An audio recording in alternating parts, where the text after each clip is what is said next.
भारतवर्ष विलक्षण तो है, इसमें कोई संदेह नहीं। नाग योनि भी देव योनि में, अमर कोश में नाग योनि को भी देव योनि माना गया। इसलिए नाग देवता होने के कारण किसी के भी देह में आविष्ट होकर संवाद कर सकते हैं।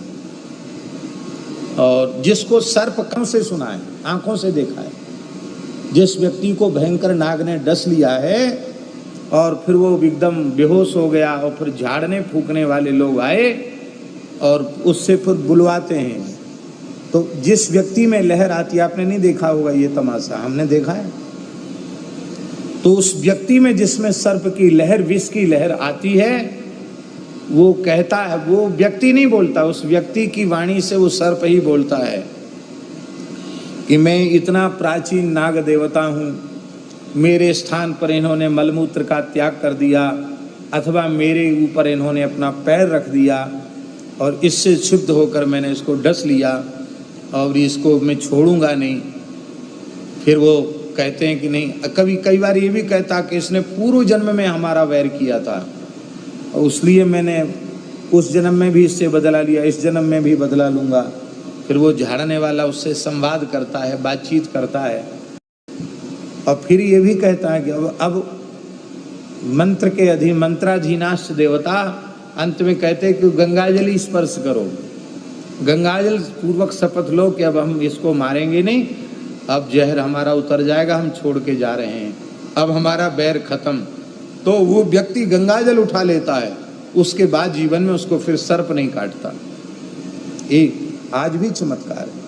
अभी हमारे जड़खोर गोधाम में एक बटुक ब्रह्मचारी की माता जी को सर्प डस गया और वो भयंकर जहरीला सर्प था, पहाड़ जंगल तो है ही है, और उसको ले गए भरतपुर हॉस्पिटल, भरतपुर ले गए उसको।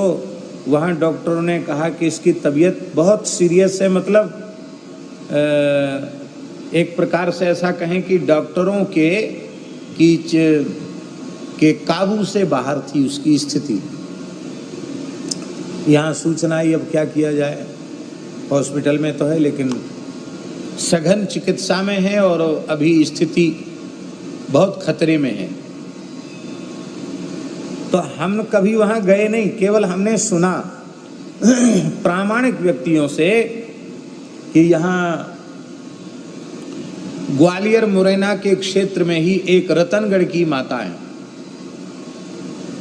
रतनगढ़ की माता, उनके नाम से नारियल उठाओ, लाल कपड़े में लपेटो और धूप बत्ती जला के कह दो कि अब इसको ठीक करो जिस व्यक्ति को सर्प ने काटा है।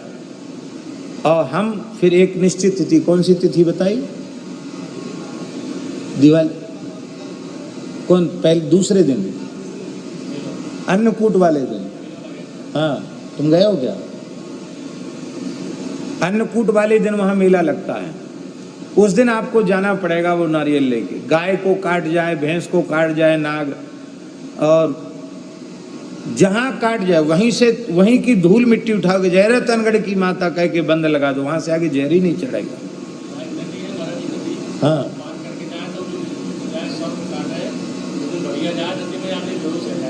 हाँ, एक नदी है, नदी पार करके जैसे व्यक्ति जाता वहाँ बेहोश हो गया, भस्म भी रखते हैं।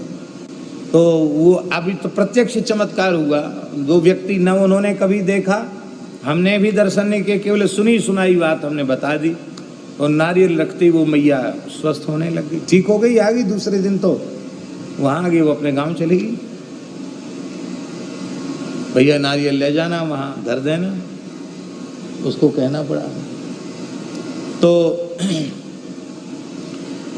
यद्यपि वर्तमान समय में पढ़े लिखे समाज में इसको बहुत उत्तम नहीं माना जाता है और अब हमें तो कानून का तो हमें कोई ज्ञान है नहीं, लेकिन शायद कानूनी हिसाब किताब में भी ये सब झाड़ फूक वगैरह को गैर कानूनी माना जाता है, ऐसे ही है ना। हाँ, स्वीकार्य नहीं, गैर कानूनी माना जाता।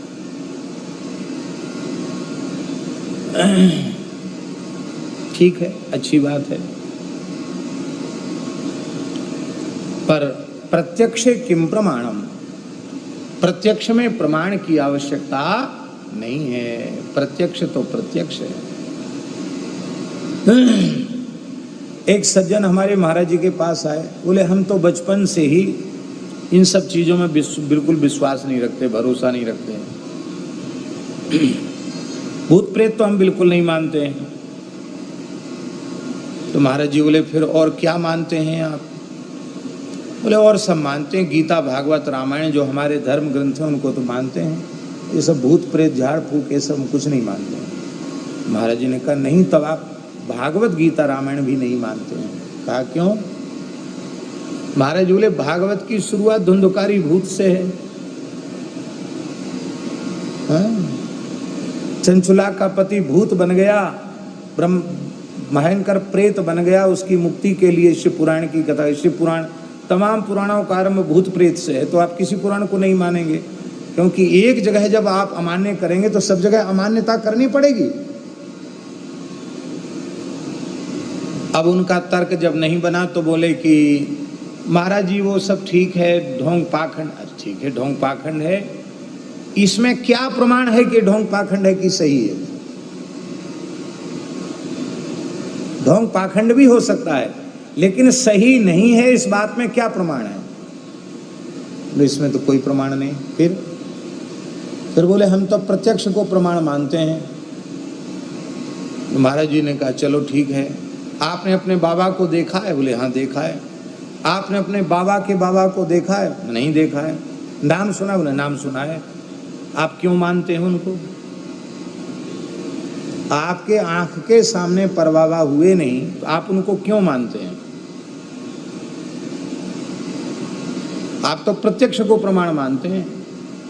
आपके प्रत्यक्ष तो थे नहीं, आपके बाबा के बाबा, आप क्यों मानते हैं? इसीलिए मानते हैं कि जिन लोगों ने देखा है उनकी परंपरा से, आपने नहीं देखा लेकिन आपके बाबा ने तो अपने बाबा को देखा होगा, वो उनका अमुक नाम बताते तो आप स्वीकार करते हैं। ऐसे ही जो अतीन्द्रिय पदार्थ हैं उनका साक्षात्कार करने वाले जो महानुभाव हैं, यदि वे कह रहे हैं कि यह है तो हमें भले ही दिखाई नहीं पड़े, स्वीकार करना चाहिए कि हाँ हैं, देवता हैं, देवी हैं,